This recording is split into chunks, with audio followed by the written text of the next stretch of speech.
हाल ही में मुझे कोलकाता में नौसेना से जुड़े एक कार्यक्रम में शामिल होने का अवसर मिला। वहां आईएनएस दुनागिरी, आईएनएस संशोधक और आईएनएस अग्रय को भारतीय नौसेना के बेड़े में शामिल किया गया। इन शिप्स की डिजाइन और मैन्युफैक्चरिंग तक सब कुछ स्वदेशी है। साथियों, जून के महीने में ही एविएशन सेक्टर में भी देश ने एक बड़ी सफलता पाई।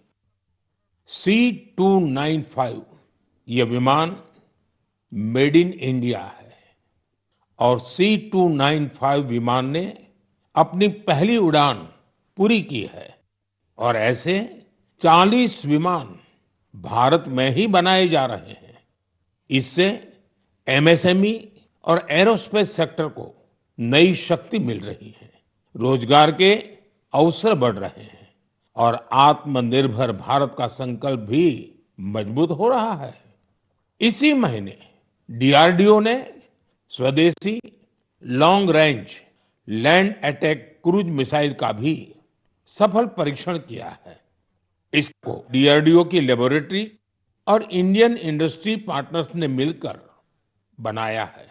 यानी आज समुद्र से लेकर आकाश तक हमारा भारत अधिक सुरक्षित और आत्मनिर्भर बन रहा है। साथियों, जून में एक और आयोजन हुआ जिसमें पूरी दुनिया भारत के प्रयासों से जुड़ी और ये कार्यक्रम था अंतर्राष्ट्रीय योग दिवस। इस बार दुनिया के 2500 से अधिक स्थानों पर योग के अनेक विविध कार्यक्रम हुए। हमारे देश में करोड़ों लोगों ने स्थान स्थान पर योग कार्यक्रमों में हिस्सा लिया। इस महीने अहमदाबाद में आयोजित विश्व योगासन चैंपियनशिप की भी बड़ी चर्चा हुई। इसमें भारत ने कुल 114 पदक जीते। इनमें 102 गोल्ड मेडल भी शामिल है। भारत इस चैंपियनशिप की पदक तालिका में पहले स्थान पर रहा। मैं सभी विजेता खिलाड़ियों को बहुत बहुत बधाई देता हूं। साथियों, किसी भी राष्ट्र की आत्मा उसके लोग होते हैं और जब उस देश के लोग कोई संकल्प लेते हैं तो कोई भी शक्ति उन्हें अपने लक्ष्य से डिगा नहीं पाती। राष्ट्र निर्माण में जन भागीदारी की ये ताकत भारत की बहुत बड़ी पूंजी है और इस जन भागीदारी का हम बार बार अनुभव कर रहे हैं। साथियों, पश्चिम एशिया में बनी युद्ध की स्थितियों को देखते हुए मैंने देशवासियों से कुछ आग्रह किए थे। मैंने कहा था कि जहां तक संभव हो कुछ समय के लिए गोल्ड, सोना खरीदने से बचें। लोगों से कहा था कि विदेश में छुट्टियां मनाने से बचें। मैंने लोगों से कार पुलिंग को भी बढ़ावा देने की अपील की थी। मैंने किसानों से केमिकल मुक्त खेती के लिए, खेत बचाने के लिए और प्राकृतिक खाद का ज्यादा से ज्यादा इस्तेमाल का आग्रह किया था। साथियों, मैं देश के हर नागरिक का आभारी हूं कि मेरी अपील का उन्होंने न सिर्फ समर्थन किया बल्कि हर तरफ से उसमें अपना सहयोग कर रहे हैं। मुझे कई परिवारों ने संदेश भेजकर अपने अनुभव साझा किए हैं। कितने ही परिवारों ने तय किया है कि घर के विवाह में इस बार सोना नहीं खरीदेंगे। जरूरत पड़ी तो पुराने सोने को रिसाइकल करके नए गहने बना लेंगे। कितने ही लोगों ने सोशल मीडिया पर यह भी लिखा है कि कैसे उन्होंने इस बार विदेश यात्रा को टाल दिया है। साथियों, कार पुलिंग को लेकर भी लोगों ने अनेक अनुभव साझा किए हैं। जो लोग हर दिन एक ही दिशा में अपने अपने वाहनों से जाते थे, वे अब साथ जाने लगे हैं। लोग हर संभव बस और मेट्रो का उपयोग कर रहे हैं। इससे पेट्रोल और डीजल की बचत हो रही है। इसी तरह देश के अलग-अलग हिस्सों में प्राकृतिक खाद की खपत बढ़ने की भी खबरें आ रही हैं। साथियों, मुझे इस बात की खुशी है कि इस ग्लोबल क्राइसिस का हम भारतीय मिलकर मुकाबला कर रहे हैं। मुझे विश्वास है जन भागीदारी की यही शक्ति हमें मजबूती देगी, हमें सफल बनाएगी। मेरे प्यारे देशवासियों, हमारे देश में जन्मदिन, शादी ब्याह, पारिवारिक कार्यक्रम होने के साथ ही पूरे समाज का भी उत्सव होता है। हर परिवार चाहता है कि उसकी खुशियां दूसरे के साथ भी साझा हो। लोग मेहमानों को उपहार भी देते हैं। साथियों, महाराष्ट्र के नांदेड़ में एक परिवार ने अपनी खुशियां बांटने के लिए ऐसा काम किया है जो चर्चा का विषय बन गया है।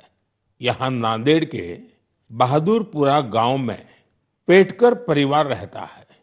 इस परिवार ने सोचा कि अगर खुशी बांटनी ही है तो ऐसी चीज दी जाए जो मुश्किल समय में किसी परिवार का सहारा बने। अपने घर में विवाह के अवसर पर इस परिवार ने गांव के लगभग 3,500 लोगों के लिए दुर्घटना बीमा की व्यवस्था की।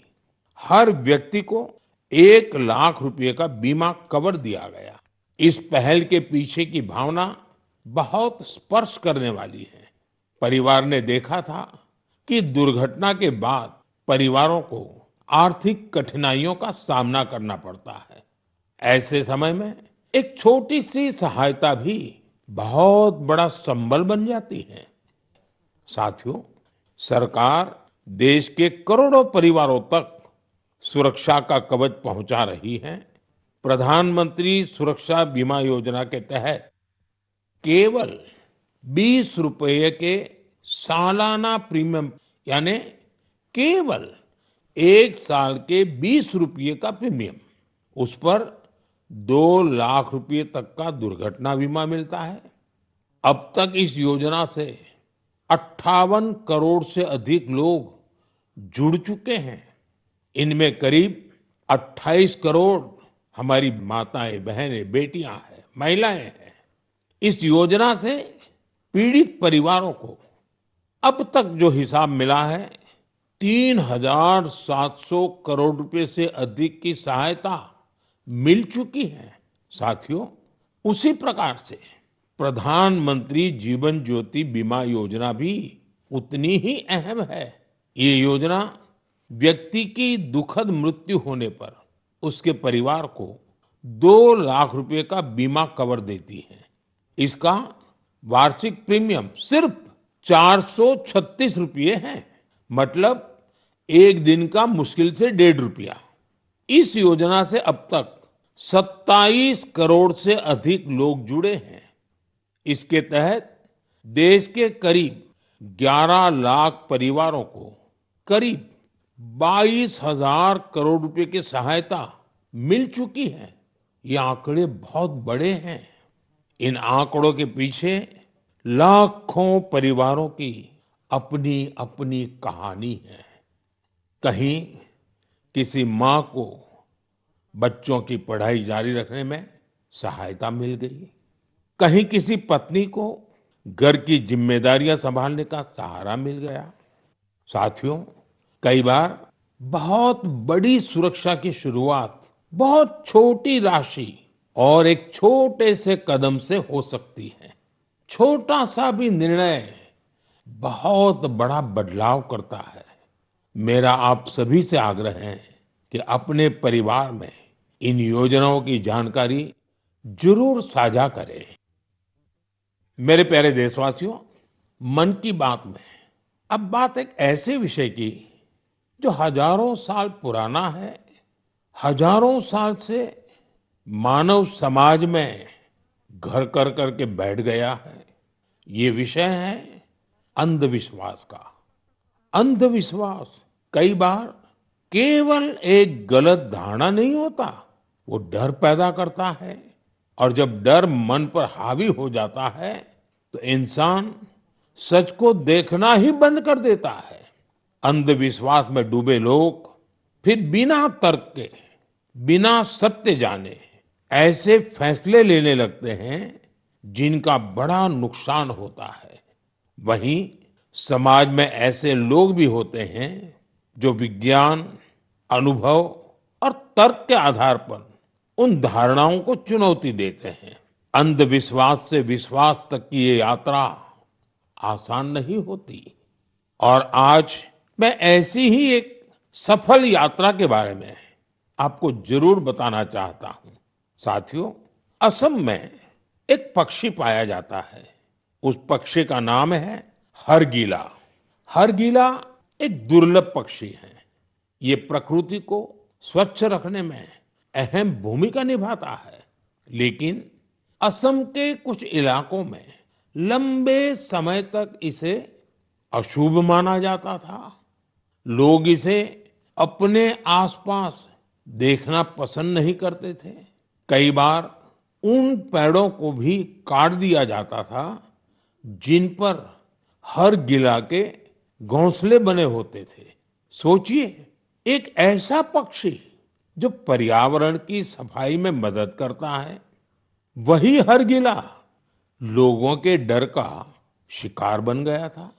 इसी दौरान जीव वैज्ञानिक पूर्णिमा देवी बर्मन ने ये सब देखा। उन्होंने लोगों के मन में बैठी गलत धारणा को बदलने का संकल्प लिया। उन्होंने महिलाओं से बात की। उन्होंने लोगों को विज्ञान के आधार पर समझाया। धीरे धीरे महिलाएं इस अभियान से जुड़ने लगी। फिर एक बड़ा बदलाव शुरू हुआ। जिस पक्षी को कभी अशुभ मानकर भगाया जाता था, वही गांवों की पहचान बनने लगा। हजारों ग्रामीण महिलाएं हरगिला को बचाने के लिए आगे आई। आज उन्हें हरगिला आर्मी के नाम से जाना जाता है।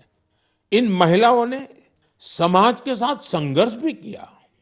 समाज को समझाने के लिए दिन रात काम किया और अंधविश्वास को पीछे छोड़ करके रहे। उन्होंने दिखाया है, जब सही जानकारी पहुंचाई जाती है तो वर्षों पुरानी सोच भी बदल सकती है। साथियों, मैं अक्सर कहता हूं, जो खेलता है वो खिलता है। आज देश में ऐसे युवाओं की संख्या बहुत तेजी से बढ़ रही है, जो खेल भी रहे हैं और खिल भी रहे हैं।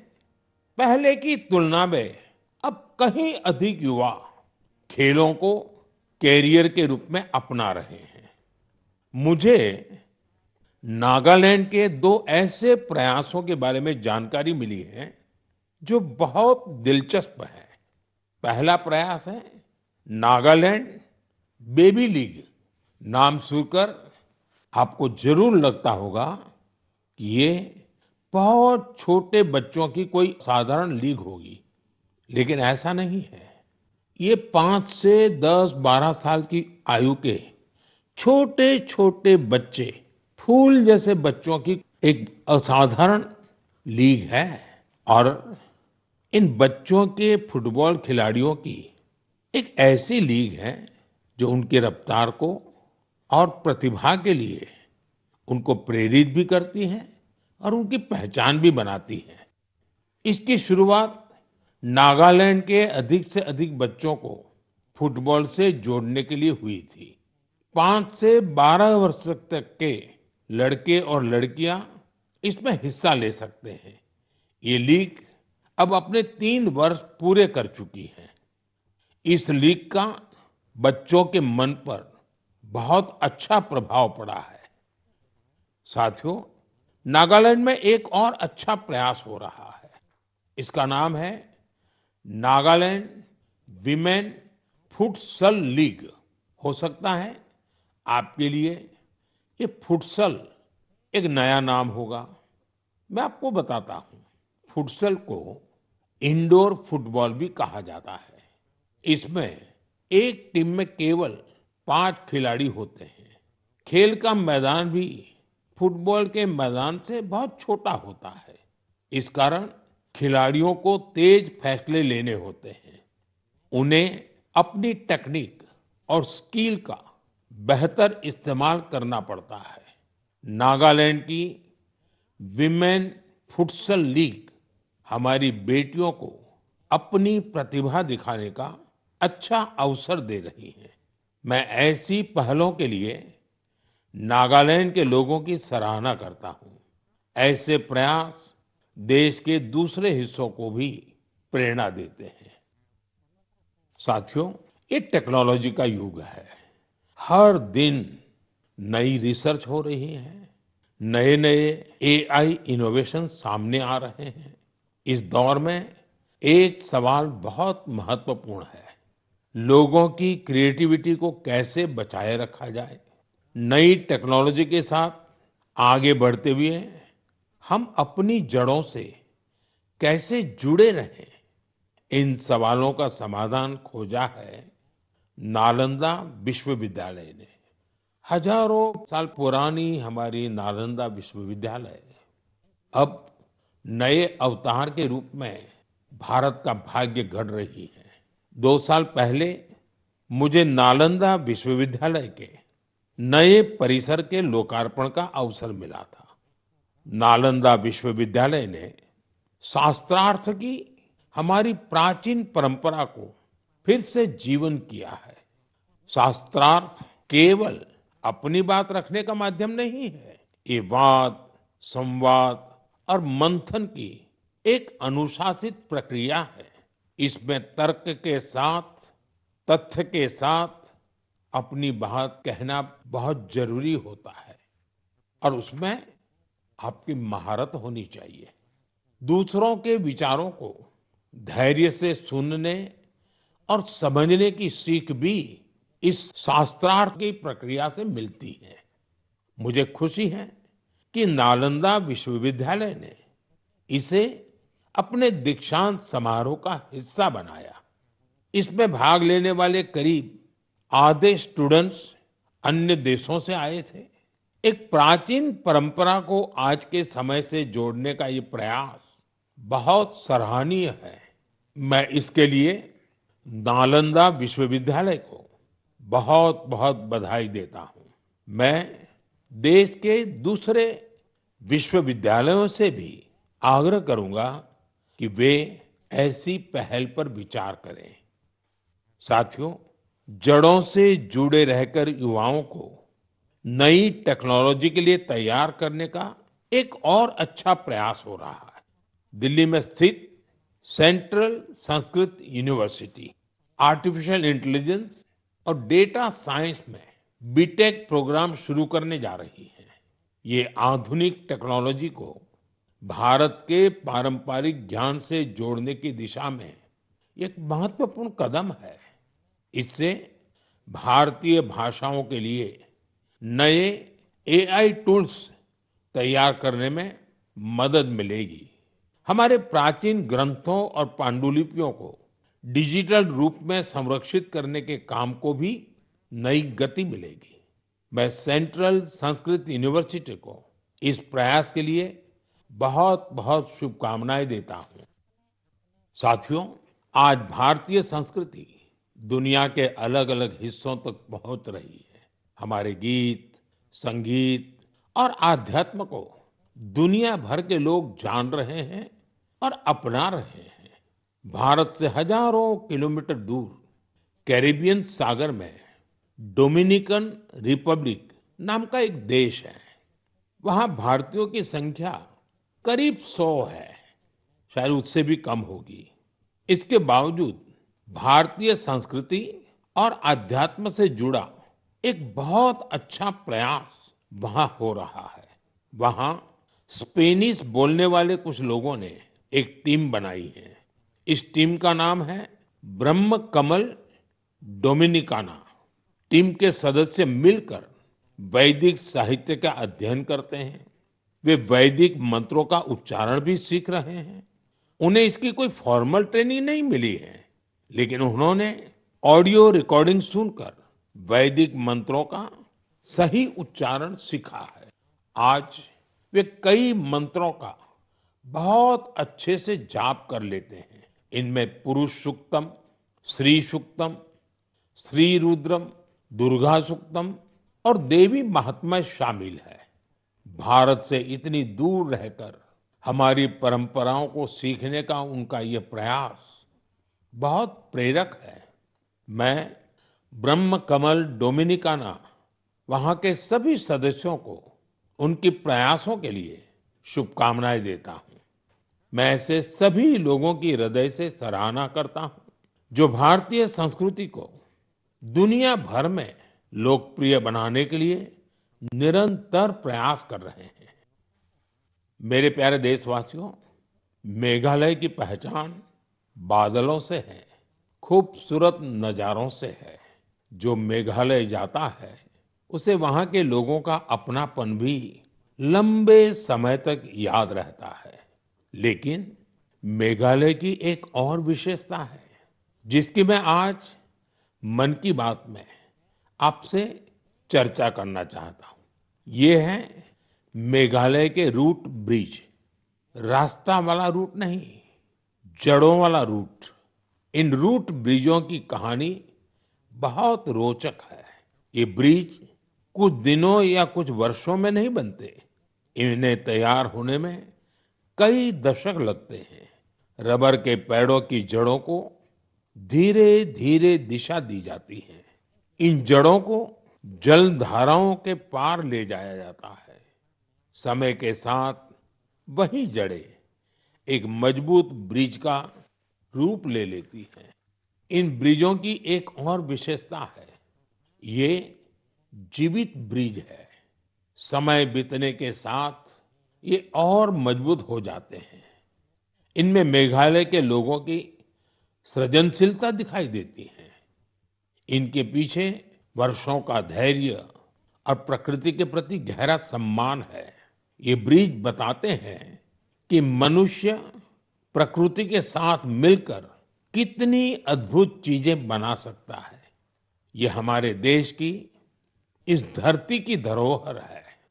अब भारत ने मेघालय के रूट ब्रिजों को UNESCO world heritage site network में शामिल कराने के लिए आवेदन किया है। साथियों, क्लाइमेट चेंज के कारण इन रूट ब्रिजों के सामने कई चुनौतियां भी आती हैं। ऐसे समय में मेघालय के लोगों ने इस प्राकृतिक धरोहर के संरक्षण की जिम्मेदारी भी बखूबी निभाई है। पहले ये पता लगाना भी आसान नहीं था कि ऐसे ब्रिजों की संख्या कितनी है। स्थानीय लोगों ने खुद इनकी गिनती शुरू की। इसके बाद समुदायों ने इन ब्रिजों की देखभाल की जिम्मेदारी भी संभाली। आज स्थानीय लोग 120 से अधिक रूट ब्रिजों की देखरेख कर रहे हैं। कुछ टीमें हर साल इन पुलों की स्थिति की जांच करती हैं। कुछ लोगों ने आसपास के क्षेत्र को मजबूत बनाने के लिए नर्सरी भी तैयार की है।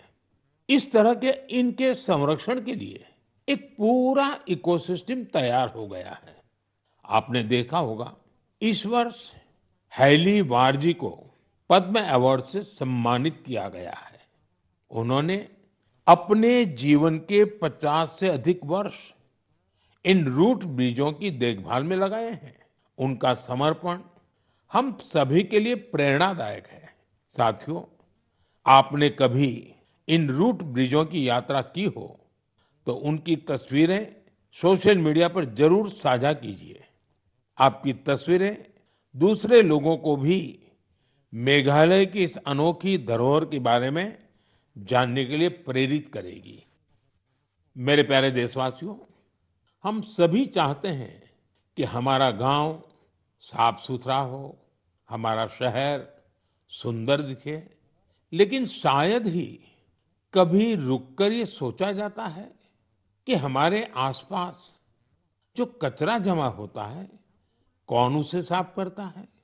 ज्यादातर लोग तो यही मानकर चलते हैं कि ये किसी और की जिम्मेदारी है और वो ही सफाई करेगा।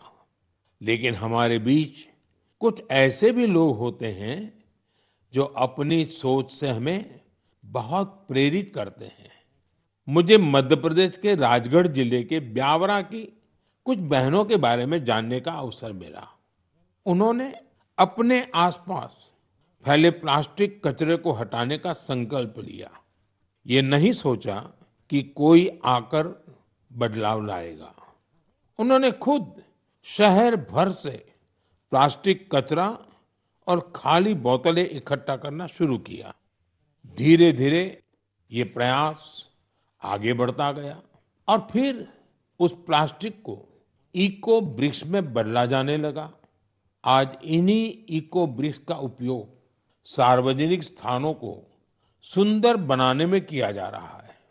राजगढ़ में पिछले कुछ महीनों में सैकड़ों किलो प्लास्टिक को रिसाइकल करके उनका बेहतर उपयोग किया गया है। यानी जो प्लास्टिक पहले शहर में प्रदूषण फैलाता था, आज वही इन बहनों के प्रयास से शहर की सुंदरता बढ़ाने में योगदान दे रहा है। मैं ब्यावरा की सभी बहनों और इस अभियान से जुड़े साथियों को बधाई देता हूं। मेरे प्यारे देशवासियों, मुझे कई लोगों ने पत्र लिखकर एक खास विषय पर बात करने का सुझाव भेजा है। ये विषय गणेश उत्सव से जुड़ा है। वैसे तो गणेश उत्सव में अभी काफी समय बाकी है, लेकिन लोगों ने ये आग्रह किया है कि इस विषय पर अभी ही बात होनी चाहिए। दरअसल गणेश जी की मूर्तियां बनाने का काम बहुत पहले शुरू हो जाता है। मूर्ति बनाने वाले, मूर्तियों के व्यापार से जुड़े लोग अभी से सक्रिय हो जाते हैं। इसलिए मेरा आप सभी से एक आग्रह है, आप प्रयास करें कि आपके घर, सोसाइटी या आसपास की जगहों पर गणपति बप्पा की जो मूर्ति स्थापित हो, वो हमारे देश की मिट्टी से बनी हो, वो हमारे अपने कुम्हारों और स्थानीय कलाकारों के हाथों तैयार हुई हो।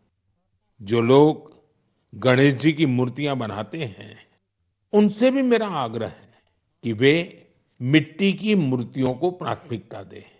और जो लोग मूर्तियां खरीदते हैं, वे भी यह जरूर देखें कि गणपति बप्पा की मूर्ति किससे बनी है और किस देश में तैयार हुई है। प्लास्टर ऑफ पेरिस से बनी मूर्तियां बिल्कुल न खरीदें। साथियों, मिट्टी की मूर्तियां पूजा के बाद सहज रूप से पानी में विलीन हो जाती हैं। इससे हमारी नदियां, तालाबों और पर्यावरण की रक्षा होती है। हमारी आस्था भी बनी रहती है और प्रकृति के प्रति हमारा दायित्व भी पूरा होता है। जब हम स्थानीय कारीगरों से मूर्ति खरीदते हैं, हम वोकल फॉर लोकल के संकल्प को मजबूत करते हैं। मुझे विश्वास है इस बार गणेश उत्सव में और ऐसे हर उत्सव में हम ऐसी सारी बातों पर जरूर गंभीरता से सोचेंगे और देश हित में कदम भी उठाएंगे। साथियों, हमारे देश की सबसे बड़ी शक्ति हमारे देश के लोग हैं। देश के अलग अलग हिस्सों में हो रहे छोटे बड़े प्रयास हमें बहुत कुछ सिखाते हैं। ये प्रयास बताते हैं कि जब मन में संकल्प हो और समाज का साथ मिले, तो कोई भी बड़ा बदलाव लाया जा सकता है। आप अपने आसपास हो रहे ऐसे प्रयासों के बारे में मुझे जरूर लिखते रहिए। अपने विचार और अपने सुझाव भेजते रहिए। हो सकता है आपके आसपास की कोई छोटी सी पहल पूरे देश के लिए प्रेरणा बन जाए। अगले महीने हम फिर मिलेंगे, देशवासियों के कुछ नए प्रयासों की चर्चा करेंगे। तब तक आप अपना और अपने परिवार का ध्यान रखिए। और हाँ, जल संचय तो करना ही करना है। बारिश के पानी की एक एक बूंद को हमें बचाना है। कैच द रेन, ये अभियान जरा भी ढीला नहीं होने देना है। तो मेरा खास आग्रह है, वर्षा का बूंद-बूंद पानी हम मिलकर के बचाएं। बहुत-बहुत धन्यवाद। नमस्कार।